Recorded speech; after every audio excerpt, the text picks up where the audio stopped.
Hello, everyone. Welcome to another episode. I think it's the sixth episode of Kirov Academy's Ballet Podcast. And today we have another proud Kirov alumni, Miss Adrienne Canterna. Beautiful career, I have to say unusual, unique, and we're very excited to bring her on. Hello, Adrienne. How are you? I'm good, Rancha. How are you? Good, good. It's wonderful to see you. Always fresh, positive, and beautiful. And I'm so glad. I'm so glad we have this opportunity to chat. Um, Yeah, I me have too. Thank you for watched. inviting me. I have literally been watching, observing your career since you were teenagers. Yeah. Burst onto the ballet scene, um, popular as a teenager, and you are typical a successful story. Honestly. um, Thank you. did everything that you're supposed to do after schooling, competition, win everything, and went on had a is having or still having exciting and unique. This is something that I really want to focus talking about. That is your path. You took a somewhat, I kept saying unique path, but this is Yeah. something that so much we can learn from. And we're going to get to that in a second. So I wanted to talk about this. Adrian, what was your experience like in Kirov? And tell us how the education prepared you for your exciting career. Well, actually, my experience at Kirov started long before I was a student there. So when I was quite small, a very young ballet student, one of my first ballet teachers, if not my first ballet teacher, her name was Renee Rasa. She was obsessed with Kirov Academy, obsessed. Um, and she was really one of those educators that wanted to give any and every opportunity possible to all of her students. She was not greedy. She didn't want to keep us for herself. And she started to take me when, then it was called Universal Ballet Academy when it Correct. first opened. So she was actually Michelle Wiles, ballet teacher, who's also a Kirov alum, and we trained together when we were smaller. Um, she took me to Saturday classes at Universal at Kirov when I was a kid, once a week, and I was hooked. She took me to the annual spring concert, and like it was nothing I had ever seen before.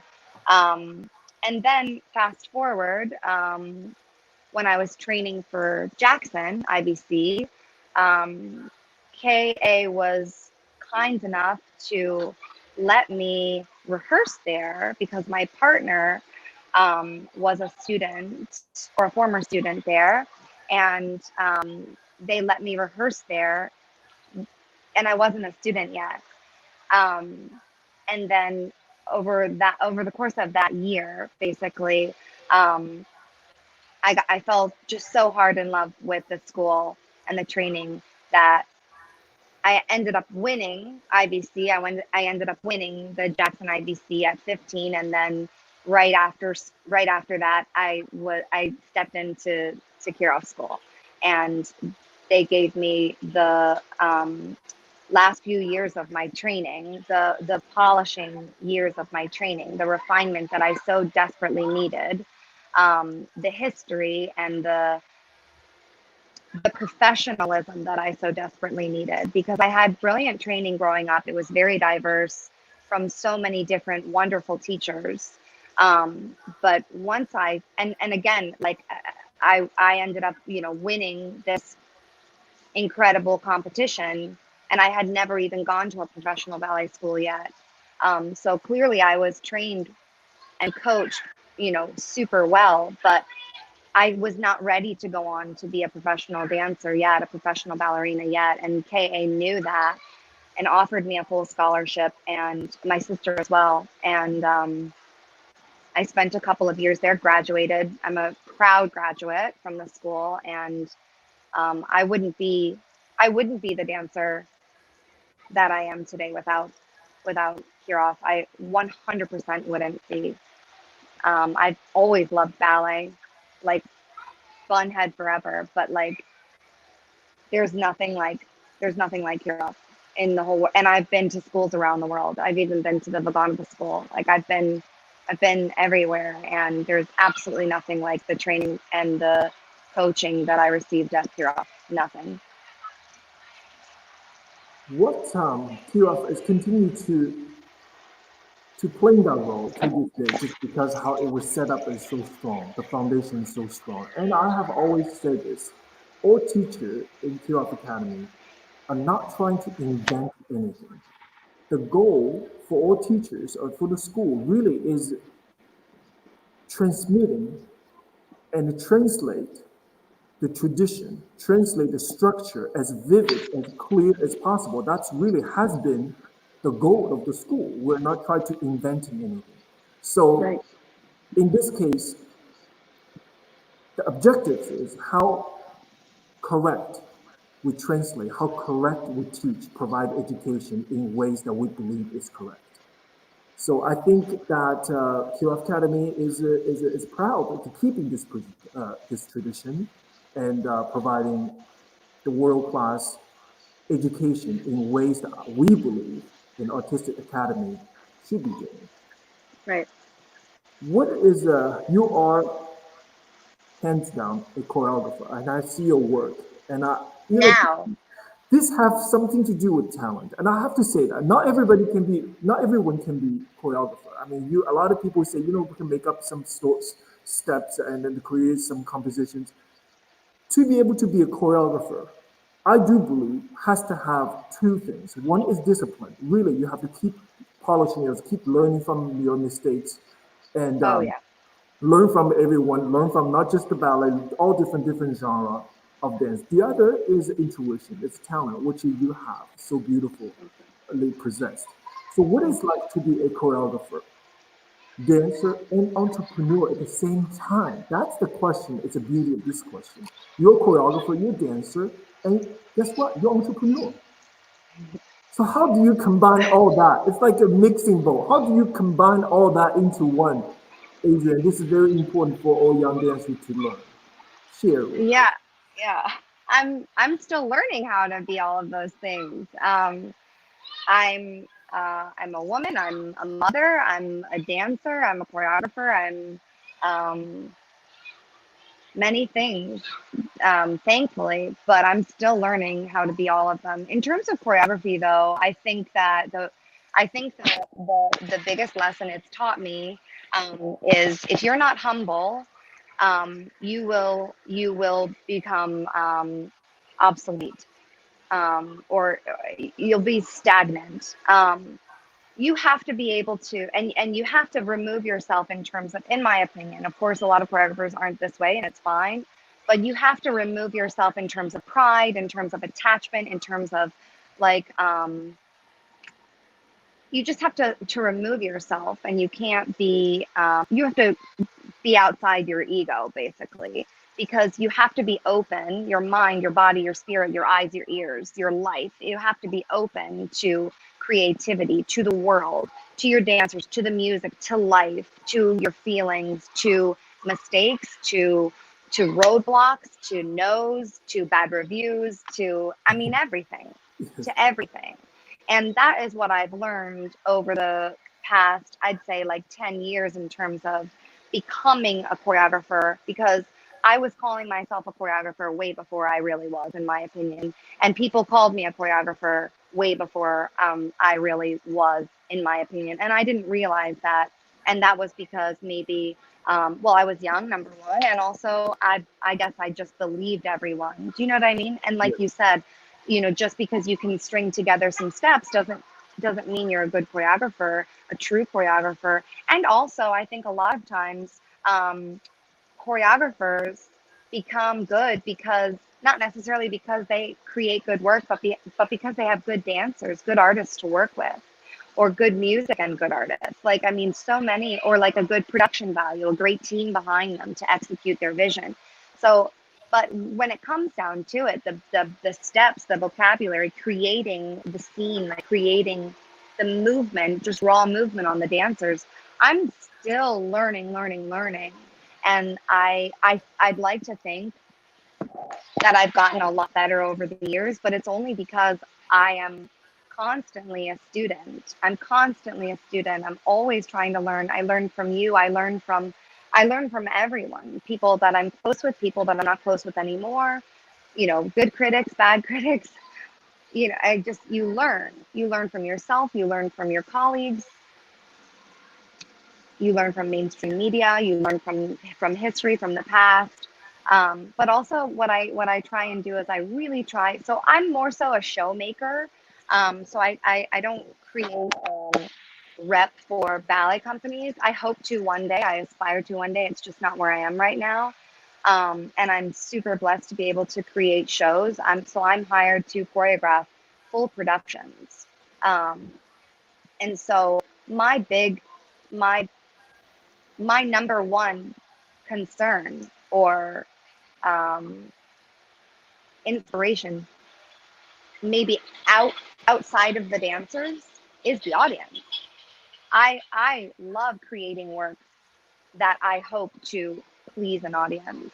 I have no shame in saying that. I want to create work that makes an audience loud, that makes an audience weep, that makes an audience if I love being in the studio. I hope to be in the studio till I die.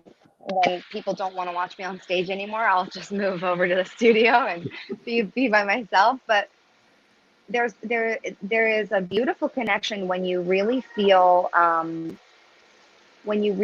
like a reverence to the audience, and you want to make work, not just to make money or just to make yourself as an artist feel good, because that work doesn't always translate. It's very self-fulfilling, which there's nothing wrong with being self-fulfilling, but when you create work with hopes that the audience will be transported, with hopes that the audience will just kind of dance out of the theater and tell everyone that they know, you've got to buy a ticket to this show. Do you know what I mean? So, and that is, again, something that you always have to, in my work, in my specific line of work, you always have to be, thinking about the audience. And let's be real, without the audience, without the fans, we don't have a job. It's fun to dance in the studio, and it's fulfilling, and it's great to make, videos for Instagram, and like, it's wonderful. But like, we're live artists, we're live theater artists, we're performing artists. We want to be on stage. Please, COVID, hurry up. We want to be on stage because that is where our life is, and we want to give that to the audience. So, I mean, yeah, This is the it's a entrepreneurial huge part. thing. This is the business person is talking. This is Really? it's true. Business and the arts has to be mixed together. We have to be absolutely intuitive with what audience wants to see. Does not Right. mean we lower our standard, does not mean anything. It's just No. because artistic is a service. Yeah. We are Yes. Yes. supposed to serve to inspire others. Yes. That is absolutely beautiful. I want to ask you, this is something that it's interesting. Oftentimes I'm looking at you and I was like, how can you do it? You're a choreographer. Now, you're a dancer as well. You know how difficult that is? It's like I'm teaching those online classes. Sometimes when I'm teaching, I'm like, oh my gosh, Rinchel, what are you doing? Because it's insane. I teach it and I do it full. How do you do it? You do a full production where you have to take care of all the dancers, you have to take care of the lighting, you have to take care of the costume, you have to take care of the ticket sales, you take care of everything at the same time to be a dancer. How do you do it? Well, I have over the years learned very much so how to do it. In the very beginning, when I started, choreographing these shows, these tours, taking care of the dancers and myself, also being a very young mother, I did not do it well. I might have come off like I was doing it well, but I don't think did it very well. I have learned over the years to delegate properly, to hire people that I trust and respect, and keep them close to me. Um, I have learned to have a dance captain and a ballet mistress or ballet master, Everything. and they need to be my right and left arms, and my right and left brain, and my right and left chamber of my heart. Like, they have to be not only with me, but sometimes against me. And like, I used to try and do everything myself, and I used to try and mother the dancers, and like, I did not do it well for a very long time, but life taught me, and many difficult times in my life taught me, to seek help from the people that can give you help, to recognize when you're making a mistake, or try and recognize when you're making a mistake, and to put others first until you can no longer, and then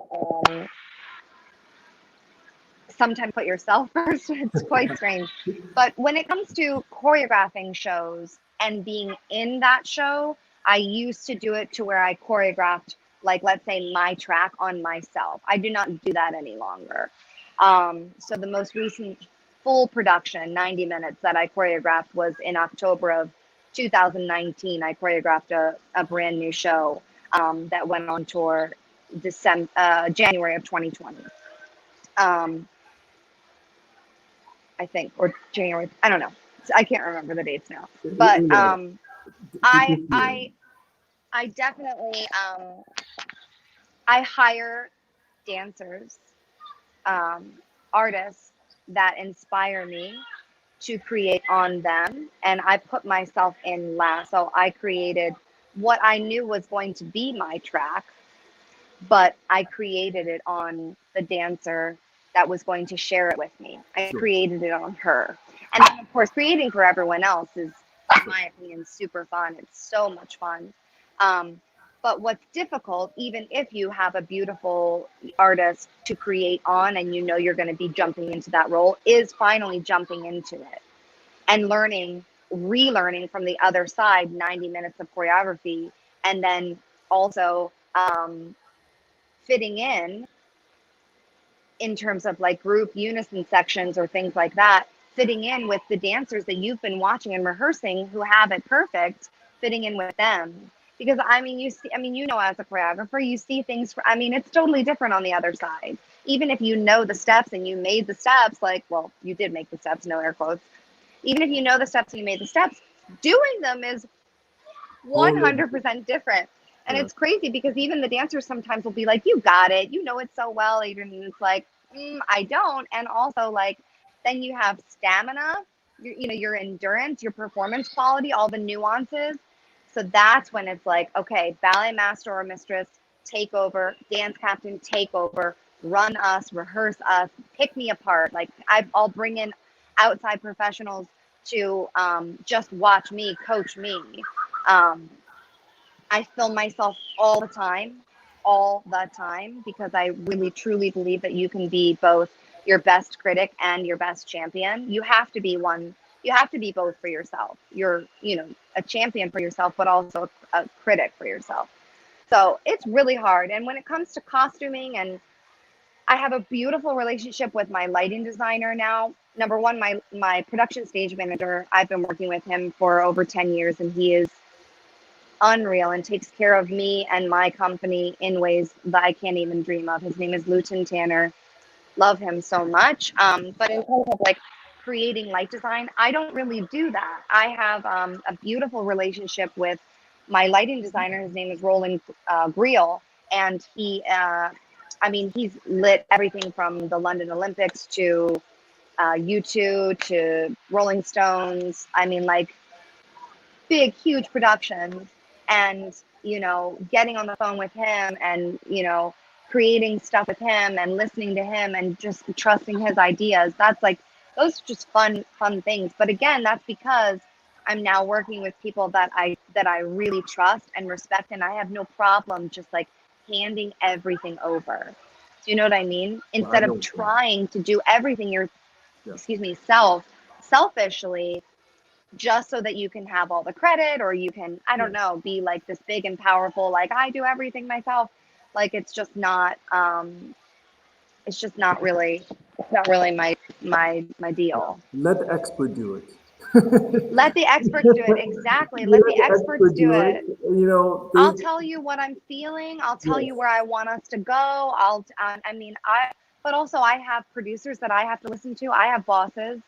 I have bosses in multiple countries. I have tons of people that I have to listen to, whether I like it or not. So that, I guess, in terms of the entrepreneurial side of things, that is what's difficult. Number one, about still being an artist. Number two, about being a female artist, because the majority of the people that are my superiors are men, and a lot of them are not artists. And they never were. They're businessmen. So that's a very difficult world that I knew nothing of growing up. And also for the first couple of years that I was choreographing these shows and doing dancing in these shows, I was not really at the helm of the ship in terms of, well, I was not in all of the meetings. I was not in negotiating contracts. I was not in with all of, I was not in the room. I did not have a seat at the table. So when I sort of took a seat at the table, quite forcefully, I was, I didn't know what I was doing at all. I did not, and I made a ton of mistakes, and I cried a lot, and I was terrified a lot, and I swallowed my pride almost daily. But if you want to work and you want to be respected, you have to keep showing up every day. You have to keep showing up every day, and you have to find your voice, and you have to stick to it. And if you lead with respect, I think that hopefully you will get it. So speaking, I'm just going to segue into the business side of it because I have a really great question. In Kirov Academy, we have a senior preparation career course that I teach, I designed. And in it, that's awesome. we spoke a lot about the business management part of it for ourselves. So this is oftentimes something that we don't talk about in the ballet schools. We don't talk about, all ballet teachers never talk to us about that. We just knew somehow the job would come, the check would come, somehow we Right. ignored that part of it. And I personally came to this country very young age. I had to learn a lot of these things in very hard way. That's why it was very important for me, as sterile, as not exciting, as non-artistic as it might be, but I think it's necessary to talk about it. So, what Absolutely. business management advice can you share with all young dancers? Number one. Number two, and why is having a diligent and organized business skill can help for artistic careers? Can you share us about that? Why is having what? Why having an organized and diligent business skill, diligent, Right. Right. how can that be helpful to all artistic endeavors? Can you talk to us about that? Yeah. Well, I think growing up, I didn't learn about a lot of things Yeah. that are wildly important. I didn't learn about money. No. Um, I didn't learn about, yeah, well, I mean, I didn't learn about really anything when it came to business.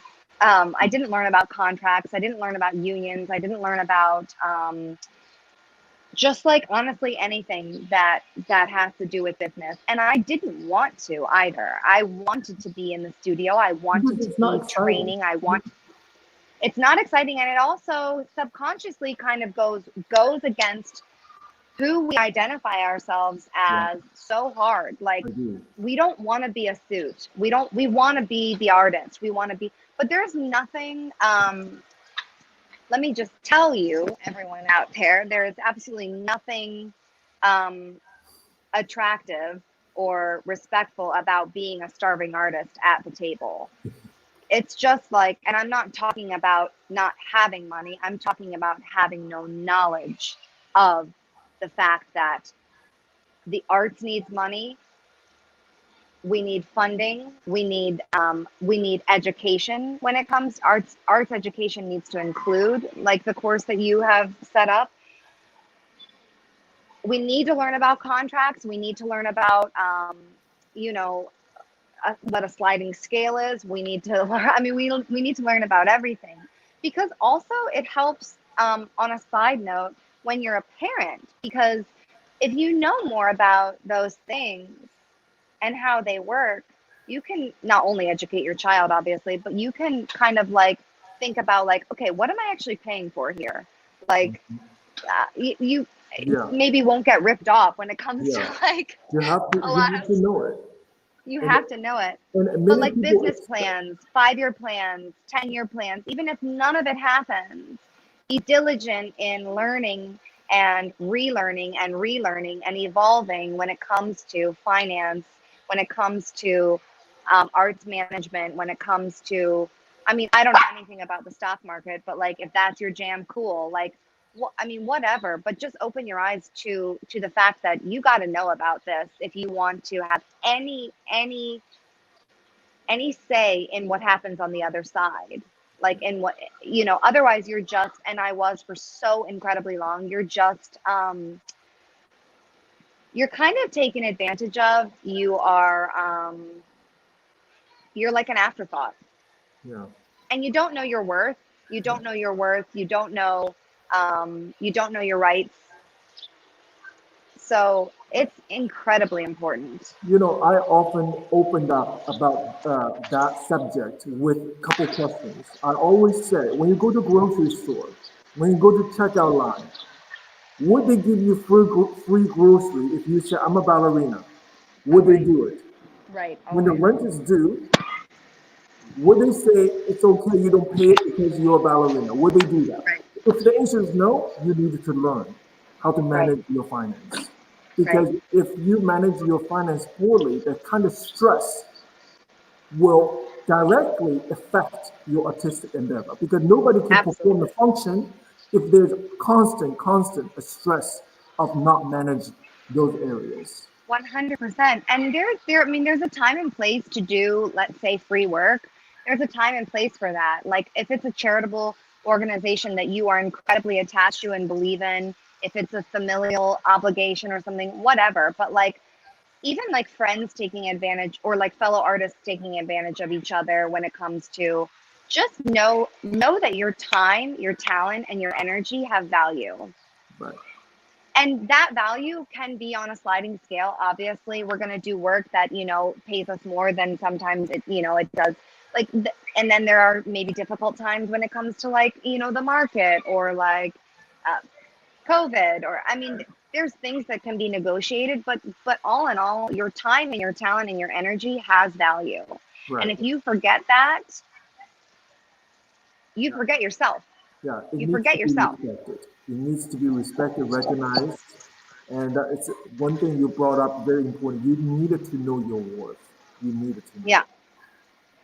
But a lot And, of people don't. And I only think that I quote unquote found my voice and recognized my worth because of just so many, you know, terrible experiences that I went through. I wouldn't trade them for the world, and I'm sure I'll have more. But I would like to think we can teach the younger generation without having to go through no, it terrible, needs terrible times. education, period. They need to be educated, just like how to teach, how they learn a variation. It's a part of education. Yeah. Okay, let's talk about something exciting. We get that out of the way. Okay, you know what? Adrian, let me tell you, when I watch you dance, I just can't stop watching it. I just don't know why. I just can't stop it. I just can't stop. I always want to know what's next. And you know what? Whatever comes the next, it's always unexpected. It's always more than what you had imagined. That's why I think it kept me always watching. Like whatever you put on, even just a 15-minute clip on Instagram, I'm just like, wow, that was breathtaking. I mean, Thank you. let's talk about how would you define your dance and choreographic style? Because it is something that needs to be, or we don't need it to define, but how would you define that if you categorize yourself? What is your dance and the choreographed style? And when and how did you notice that you had a unique artistic voice? Can you That share is it? that's a loaded question. That's a lot. Yeah, whatever comes to your mind. This is what this chat is all about. It's always spontaneous. Absolutely, and I love that. And I think that that's a really good segue into kind of how I feel about not my classical. So when I was strictly a classical ballerina, when I was just doing classical repertoire, which was honestly a long time ago outside of, like Nutcracker. Um, I don't think I felt this way as easily, but in terms of contemporary dance and just my style, dancing how I want to dance, number one, I never tried to emulate anyone. I don't like that. Really? I don't like a sort of copycat. Um, I just Okay, don't people like listen it. up. That's it. Okay, that's the gold right there. Can you But repeat that I again? think that has a lot to do with the fact that a lot of educators, choreographers, teachers are still are not necessarily teaching, but they're more so dancing, and then the students mimic and emulate them, which never allows you to find, which takes a while, and cultivate your true style, your true individual style. It's one thing if you're studying a technique, a pure technique, right? That's one thing. You want to do it exactly the way it was created, and you want to do it and execute it in with no error, right? But when it comes to your own style, like, you have to make a lot of mistakes, but you also have to have confidence. You have to, and I know you can't just have it or get it, or give it, but I love dancing so much, like so incredibly much. And I love the way it makes me feel, and it pushes me to move more, and it pushes me to I just love it so much. And I do think that that actually shows. And I think a lot of people love dancing so much and it doesn't necessarily show. And I don't know why there's a difference with, let's say, someone like me or me, but I mean, I never want to stop. Clearly, I'm 37 years old and I will still train as hard as I did when I was 17. And I will still want to, I don't limit myself also. Like, I don't, I don't label myself or limit myself so that I can't go where I want to go in terms of artistically. I feel like the trick, sort of what I've learned over the years, is to, if you rehearse enough, if you rehearse smart enough and hard enough, and you're coached well enough so that you do not have to think about how you look, because that insecurity, I wonder how I look, I wonder how, that judgment that you give yourself, it cannot be there. If you're rehearsed enough to literally let go and fill in the blanks and fill the holes with those godly moments, those fill those holes with the light that is you, and string everything together to the point where you are actually transported. You kind of don't even remember. If you're fully present, it's almost like, I don't know, you can't even be thinking about the steps. You can't be thinking. That's the thing. You can't really be thinking. You have to be dancing. And I know that sounds so cliche, but it's true. My best performances, my best moments, I barely even remember what I did. Like, if I didn't have a video, it's like you only kind of should remember, like, when you really messed up. Like, you remember how that looked, you remember how that felt. And I think that that's purposeful. It's so you don't do it again. You remember it so you don't do it again. Your body remembers it.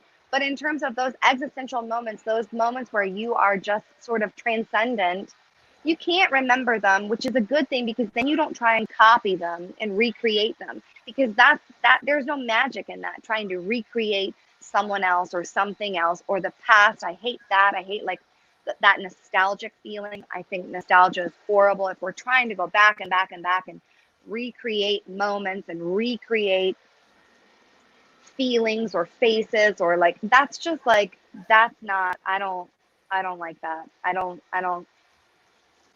And sometimes you make mistakes. It's kind of like fashion, like true. I mean, it's like anything artistic. You're gonna have those times where you look back and you're gonna be like, wow, I should not have done that. I shouldn't have worn that. I shouldn't have whatever. Like, but I mean, otherwise, how do you even know? You're just always playing it safe and mimicking everyone else, and you're following. You don't want to follow the trend. You want to be the trend. You want to set the trend, and like.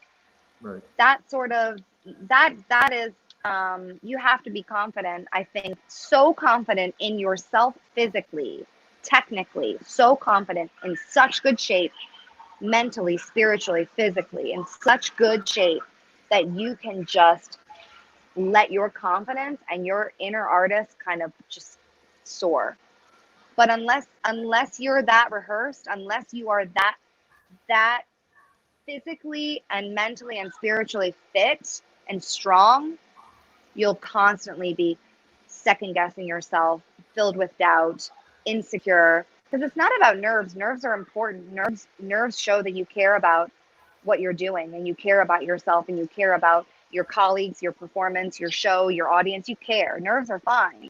But that's totally different than like doubt and insecurities and judgment, all of that. That's different. It's the work. It's the preparation, hard work plus talent and love. I mean, what you just said, it comes down to love and It's passion. everything you don't see. It's Yeah, love everything and you don't see. passion needs the technique to transport that. Otherwise, Yes. you just have it yourself. Then what? Then there's hard work, constant rehearsal, preparation. Just like everything else successful, it doesn't fall from the Absolutely. sky. It's a lot of work No, underneath of it. it's And constant cultivation. at which point, Adrian, you obviously you come. If anybody familiar with your career, you come out of the gate as a producer, choreographer, bam, successful. Everybody talk of the town. At which point you realize, you know what? I know how to do this. I know how to put steps together. I know how to be this irresistible. People keep watching me, keep coming back. All of your shows touring Europe is always sold out. It's always crowd. At what point did you know that you know what I have this? You know, because some of the young dancers out there wanted to do choreography. They wanted to be perfect. They wanted to choreograph their own solo for YGP. They wanted to do it. Is there a light bulb in your head and you say, you know what, I can do this? When was that? I think that in order to have those sort of aha moments, you have to be personally. I think that I have felt that I've sort of made it in the past, and it was maybe false, because I didn't have the personal sustainability and confidence and self-worth and intelligence that it took to be. You have to be on your own. You of Mhm. course have to always be a collaborator. In my opinion, the best artists are the collaborators, the ones that, like I said, push their ego aside, because everyone of course has an ego. It's just a matter of whether yours is massive and dangerous or not. Push the ego aside, be a collaborator, and collaborate with the best and the healthiest of minds that will nurture you and get you and your colleagues and your whatever it is to where you want to go. But you then also have to be just as mentally, and I would say spiritually, just as strong, if not stronger, on your own. You have to know that you're enough. You have to not be, you can't be bothered about what people are saying about you or what other people want you to do or expect you to do, or wish you had done.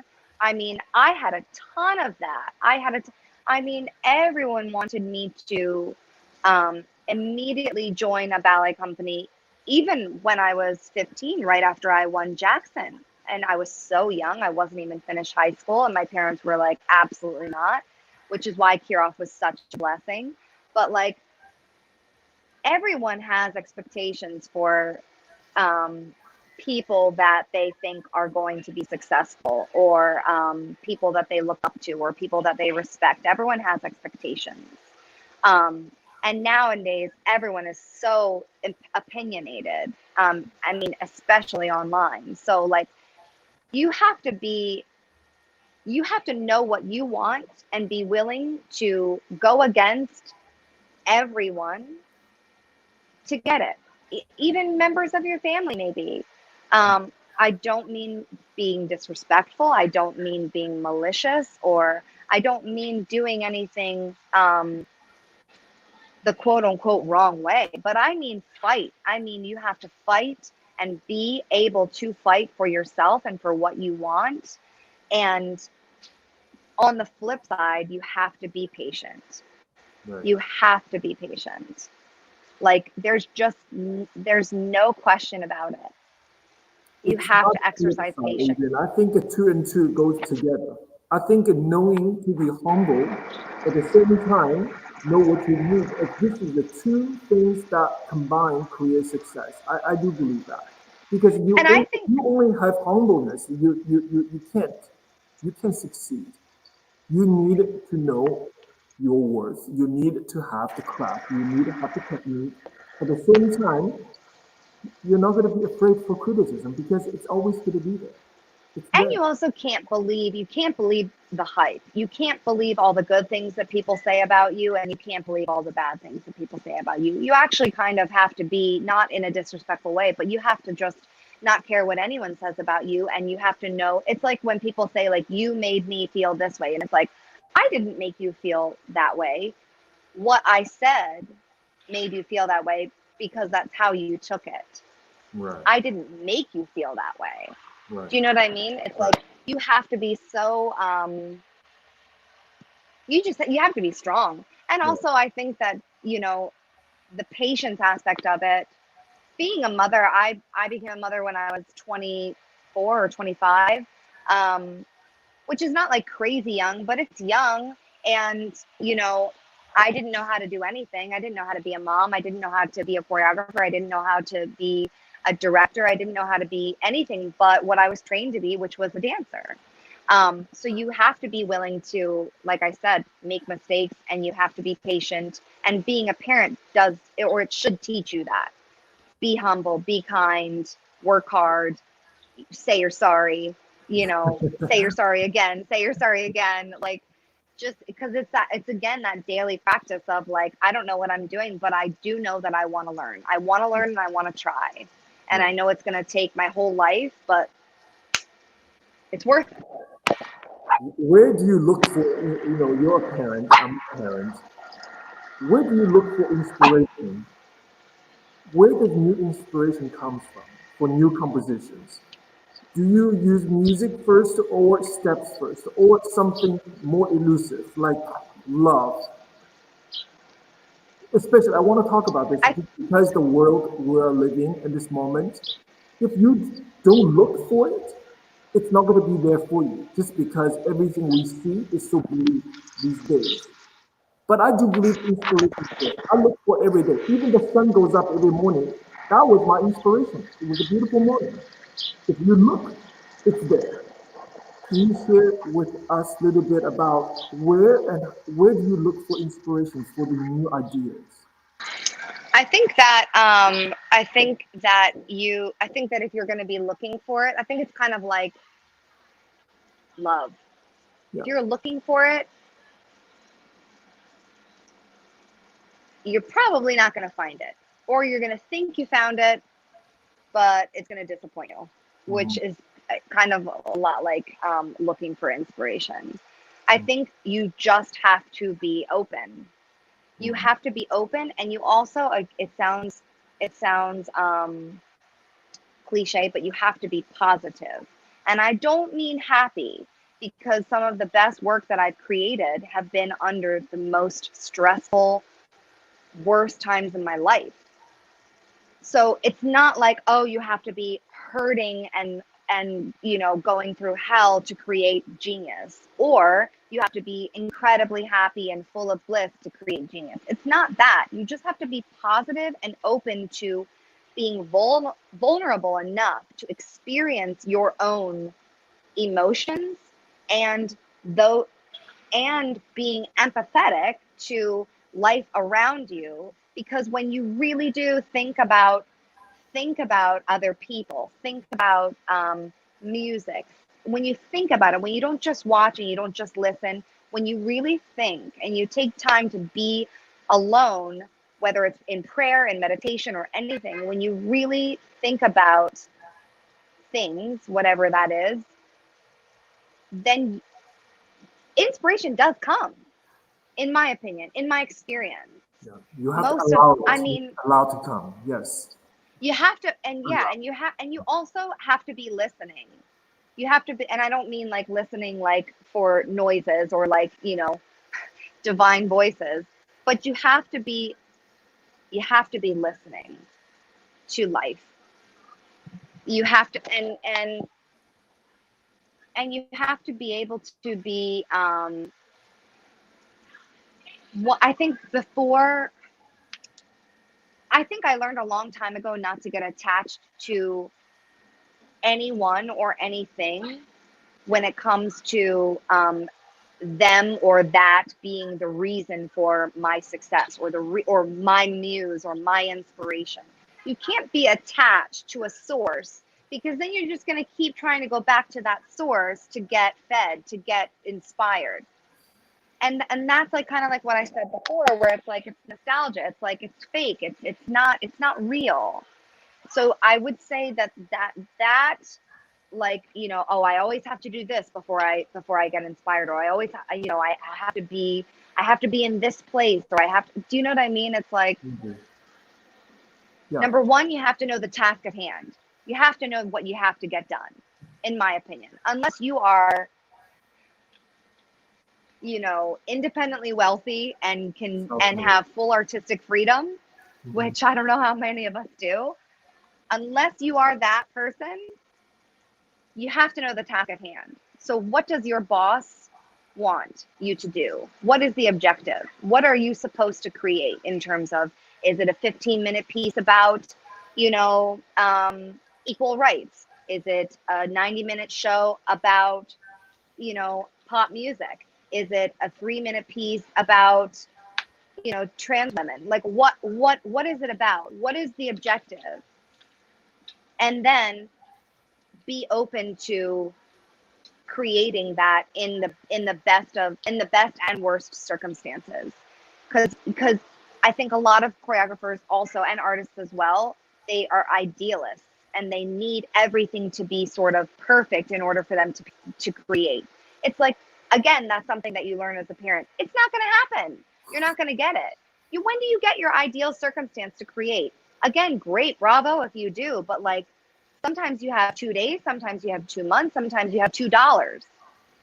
Like, you have to be willing to do the work. And also, last thing, I think for myself especially, you have to be able to, and this is more so myself as an artist, which I think I've been able to create. So like when I made my Romeo and Juliet, creating all of those different roles, in a way that allowed me to create master gestures for each role, that told the audience and fed the audience in a way that was so diverse. You have to be willing to identify emotions immediately. You have to be able to tap into times in your life, or a film you saw, or a song you heard, or a moment that you experienced, or you saw someone experience, or a book you read, or whatever it is. You have to be willing to tap into your own vulnerability and identify that feeling, identify that emotion. Like I can cry If you ask me to cry, I can cry. It's only because I know exactly what to think about. I know exactly what to put myself through. It's not like they're like real sad tears. I'm acting, of course, but what I'm able to do, if I'm really honest with myself and I'm willing to go there, as people would say. And that I learned through therapy. Honestly, I learned that through therapy, because when you identify your emotions, when you identify your situation head on, it's like floodgates. But then after you identify it, it's remembering. How did you feel? What were your triggers? Do you know what I mean? Those are all things that come into in terms of like inspiration to create real meaningful work. And I think that's one thing that the shows that I make, nobody really is able to at least nowadays, especially with all the new work that I've done, nobody's even able to really understand unless they see it. Because when they see it, they feel it. Right. When you see it, you feel it. A photograph doesn't do it. I mean, half the time I get bad reviews, or my shows get, mixed reviews, because they are more commercial, or they look more commercial, because they look like a rock concert. They look like, even my ballets look like rock concerts because of the production value. But honestly, they're amazing. But you have to feel it. You have to see it and feel it, and then Yeah. Then you can't really convince people otherwise. As this is next question is really for students. There was a couple of times I asked you to have a class, what have you, and then you said, you know what, I can't do that day. I have a audition, and people are traveling in, fly in from all over the place, and I needed this audition to be booked for 4 months. Now, you conduct audition for numerous times, for years Right. now. Right. So for students, what are you looking for as a dancer in general? What are you looking for as a dancer? How do dancers prepare themselves for your audition and audition in general?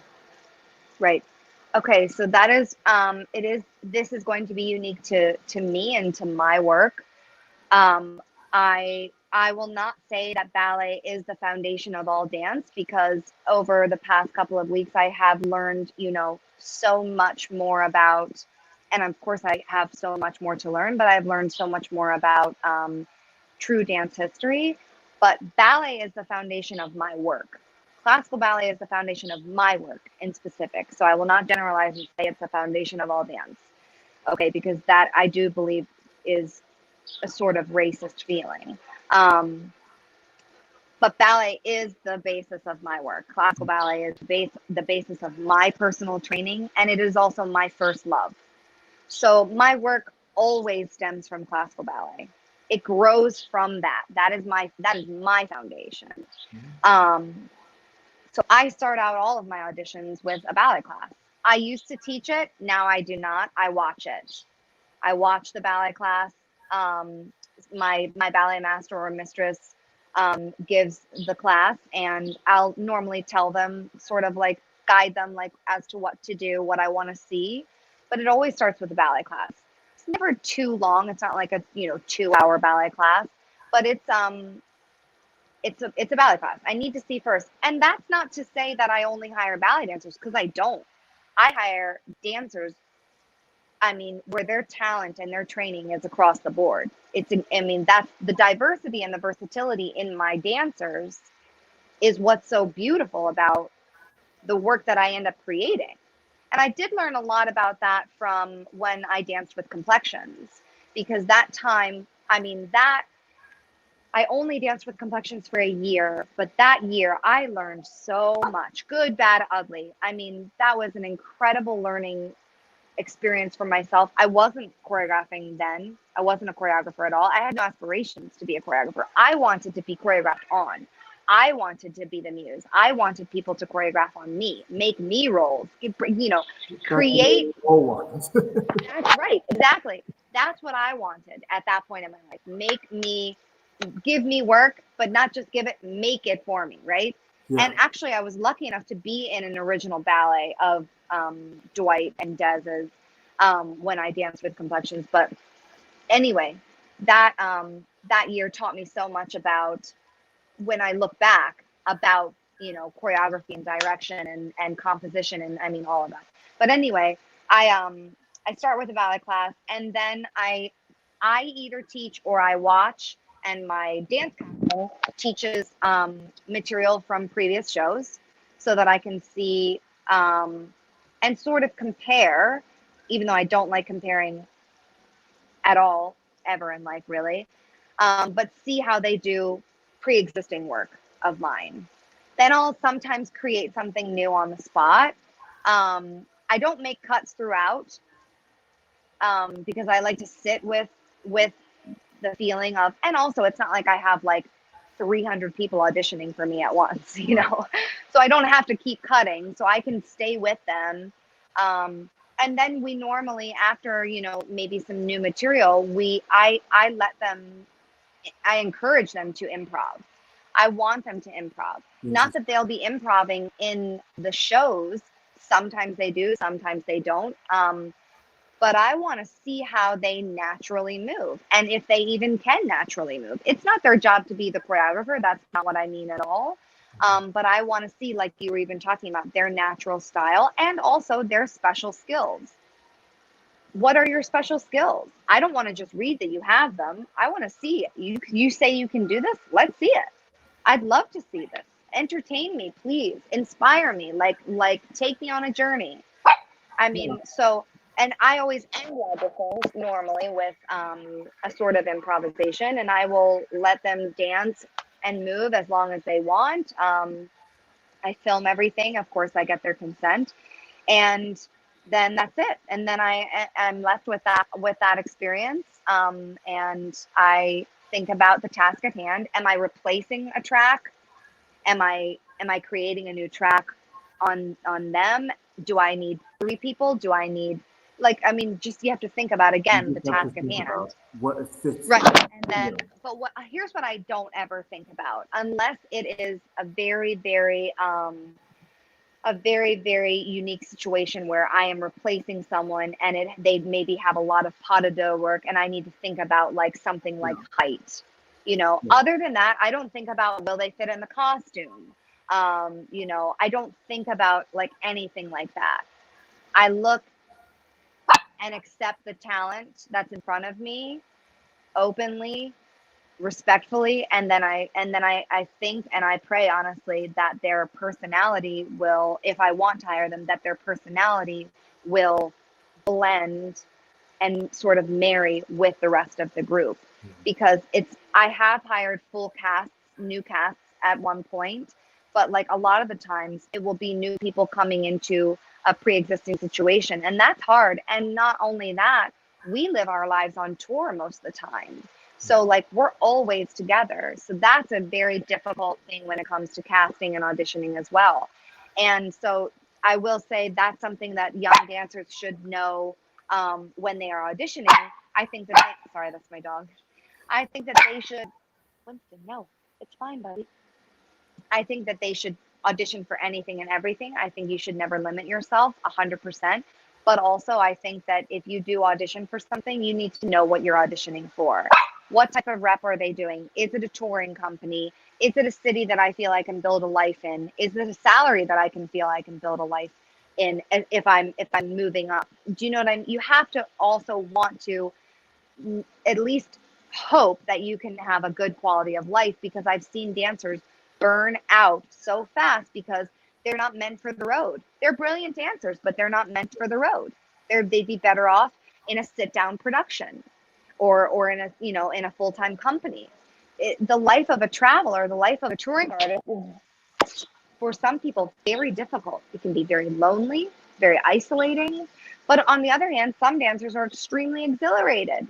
So you have to know, and of course you only know if you're in it, but you also have to kind of like think like who I am as a person. Like, do I want to, you know, do I want this to be my life? Well, do you know what I mean?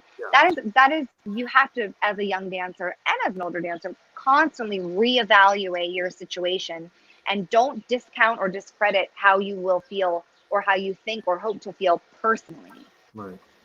Because if you're personally happy, then you will or fulfilled, or at least trying to be, then you will do your job better, and you'll be better to your colleagues, and you'll look better doing your work. I mean, that's just it. Right, right. What, looking back, Adrian, this is a often harder question, but looking back, but I want to ask it. Looking back, what would you say to your younger self? What would you say to your younger self? Anything you would have done differently? I would say one thing in particular for the young female students. Actually, no, for Just dancers young in general. dancers in general. Dancers in general. However you identify yourself. Follow your dreams, not your boyfriends, or follow your dreams, not your girlfriends. That's to my young self. Follow yourself, follow your heart, follow your, like, I always thought I was, but there were so many times in my life where I wasn't. So that is a huge thing, I think, for young people. They follow their partners. They follow their partners, or maybe it's your friend or friends or group of friends. Like, you have to be willing to chart the course alone. And alone is, and again, I'm not saying don't be willing to collaborate, because I love collaborating, but you have to be just as strong on your own. You have to find peace and strength within yourself to be alone, and to be okay with going at all of it alone. And I think I, of course, was always so thankfully so supported by my family, because there are so many people that are not supported by their families, or even financially. And so I can only imagine how difficult the struggle is for them. But I've seen people really still chart their own course and do whatever they had to do. And it was only because they were so strong in their solitude. And so I would say that, number one. And number two, your body is a temple. Your body is a temple. You don't get another one. Treat it with the respect that it deserves. If you are blessed enough to be healthy, to have all your limbs, to have working limbs, to be able to put on that leotard and tights or whatever you train in, and get in, and you are blessed enough to be in a studio and to be training, never take it for granted. Treat your body with respect and kindness and encouragement and patience. Don't abuse it. And then the last thing probably would be to be aware of abusers. Like, be aware of the people that will or could potentially abuse you, whether it be physically, mentally, sexually, spiritually, whatever. Because there are many people, of course, in every industry, in all acts and walks of life, but in our industry, that are extremely manipulative, extremely abusive, and will take advantage of you if you let them in every way. So I would be aware that happens, and speak up, of course, if it does. But that, I mean, you have to. And I think maybe even the last thing that I would tell myself is to be even harder on myself. Because I Right. love being hard on myself, and I love being critical, which is why, honestly, someone just asked me the other day, like, if you could go back to a time in your life again, when would it be? And I said, I would go back to Kirov.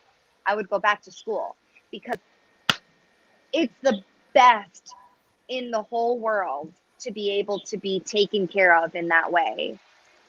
To be able to have teachers, educators, like, so invested in you that they take their time and their knowledge and their passion and they give it to you, and they coach you, and they are patient with you, and they push you, and they nurture you. And because that is rare. I'm sorry, most Yeah. teachers, most educators, most schools are not like that. They're not, even if they mean to be, they're not. But that time in my life when I was at school, when I was at Kirov, I mean, just the amount of knowledge and care that I was given on a daily basis, I want that again. I want I want to be coached like that again. I want to be taken care of and pushed like that all the time. Like, and like that leads me to think like, oh my gosh, always be hard on yourself, never be satisfied. Not in a way that you are discouraging to yourself, never satisfied, because I'm definitely able to find contentment and be content and to be like loving and respectful of myself, whether I'm in good shape or bad shape or vacation shape right now. But be hard on yourself. Don't settle. Don't settle. Don't settle. It's never good enough. There's always more work to do. And that is every day I stepped into those studios, that studio that you're in, all of those studios was another chance to do more work. That's the beautiful thing about ballet though, in my opinion. You can never do it perfectly. There's so much more to do every day. It's exhilarating to even think about. You can be a student forever if you're studying ballet. You should be a student forever. So like, never stop learning. I said a bunch of stuff to my teenage self. Sorry, I took advantage of that question. I will always want to tell myself more and more and more. You know, speaking of coming back to Kirov, we are excited to have you back to teach Oh, a summer intensive. All of us excited, and I am certainly another chance for me to watching you to beautiful teaching and dancing. So all of our students are grateful and fortunate to have you throughout the summer. Every Saturday we're gonna have you master class teaching or summer intensive, which is we're so looking forward to. After many weeks of isolation, Kirov is open, Adrienne. I'm We're so happy. open business in person with an incredible protocols. Don't everyone, including me, coming from the front door, mask on, the whole 9 yards. However, we're going to have in-person training, and you're going to be in it. I'm I so can't happy. wait. Um, I cannot wait. I It's like am. I'm so excited. This chat is absolutely invaluable. I am very grateful, Adrian. You always true to yourself, even on stage, off stage, even in the interview, always 100% authentic and genuine. This is another quality of why you are successful. Always, always. Thank you. We appreciate you so much, and I'm looking forward to see you very quickly, very soon. So Yes, soon. Yes, wonderful. this Have month. fun. Yes, have fun. Your vacation. Have a great weekend. We will be in touch. I will be seeing you. Okay. Thank you. Wonderful. Thank you so much. Thank you. Bye. Bye Thank bye. you. Bye bye. Thank you.